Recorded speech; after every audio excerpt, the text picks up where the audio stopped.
ជាទឹកចិត្តល្អប្រពៃរបស់ស្ត្រីជាអ្នកជំនួញអនឡាញក្រោយដឹងថាវីរៈកងទ័ពទាំង18រូបបានវិលត្រឡប់មកមាតុភូមិវិញប្រិមិត្តជាទីមេត្រីនៅថ្ងៃនេះប្រជាជនកម្ពុជាពិតជាមានភាពសប្បាយរីករាយបំផុត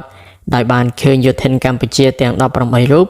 ដែលបានស្ថិតនៅក្រោមការឃុំគ្រងរបស់ភាគីថៃអស់រយៈពេល155ថ្ងៃកន្លងផុតទៅហើយត្រូវបានដោះលែងនិងបញ្ជូនត្រឡប់មកដល់មាតុប្រទេសវិញដោយសុខសុវត្ថិភាពដោយក្តីរំភើបជាខ្លាំងក្នុងនោះផងដែរគេបានឃើញស្ត្រីដែលជាអ្នកជំនួយអនឡាញល្បីៗគឺបានបង្ហាញពីអារម្មណ៍ក្តុកក្តួលនិងជូនពរហើយជាពិសេសគឺបានឧបត្ថម្ភទៅដល់យោធិនទាំង18នាក់សម្រាប់ការវិលត្រឡប់មកមាតុប្រទេសវិញផងដែរសារពីលោកស្រីតរីដាណាបានពោលថារំភើបផងលាយស្រក់ទឹកភ្នែកផងក្រោយឃើញបងប្អូនវីរៈកងទ័ពទាំង18រូបត្រូវបានត្រឡប់មកវិញក្រុមគ្រួសារមិនដឹងថាសប្បាយចិត្តយ៉ាងណាទេចូលរួមអបអរសាទរវីរៈបុរសកម្ពុជាមិនត្រឹមតែប៉ុណ្ណោះអ្នកជំនួញអនឡាញចំនួន4រូបផ្សេងទៀតគឺបានឧបត្ថម្ភជាទឹកប្រាក់ខ្ទង់ពាន់ខ្ទង់$10,000ថែមទៀតផងលោកជំទាវសុករស្មីបានពោលថារំភើបណាស់វីរៈកងទ័ពទាំង18នាក់បានត្រឡប់មកមាតុភូមិវិញហើយនាងខ្ញុំសុករស្មីនិងប៉ាអ្នកអុកញ៉ាអ៊ូឆាយនឹងឧបត្ថម្ភថវិកាជូនវីរៈកងទ័ពទាំង18នាក់ម្នាក់5 លានរៀលរីឯអ្នកនាងឡៃស៊ូយីបានពោលថាអបអរសាទរការវិលត្រឡប់មកវិញរបស់វីរៈកងទ័ពយើងទាំង18នាក់ដូច្នេះថវិកា$18,000គឺត្រៀមរួចរាល់ក្នុងម្នាក់$1,000តាមសន្យាដូចគ្នាផងដែរអ្នកនាងផនសុផារីបានពោលថា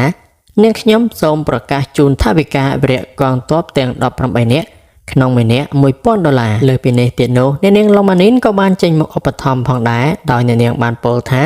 ថវិកាផ្ទាល់ខ្លួនសរុប$20,000ជូនសម្រាប់វីរៈកងទ័ពយើងដែលគេឲ្យមកមុន2នាក់និងថ្ងៃនេះ18នាក់ជូនម្នាក់$1,000ដូចគ្នាបាទពុកម៉ែបងប្អូននេះតាមពិតទៅគឺជាការជួយបន្ថែមមួយផ្នែកទៀត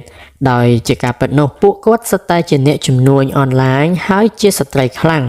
ហើយដែលពួកគាត់តែងតែមានសកម្មភាពជាប្រចាំនៅក្នុងការជួយសង្គមជាតិជាពិសេសជួយដល់វីរៈកងទ័ពជួរមុខនិងជួនភាស័កនៅក្នុងអំឡុងពេលសង្គ្រាមឃ្លានពានពីចៅសៀមបាទពុកម៉ែបងប្អូនអញ្ចឹងរំលឹកឡើងវិញផងដែរថាយោធិនទាំង18រូបរបស់កម្ពុជាគឺត្រូវបាន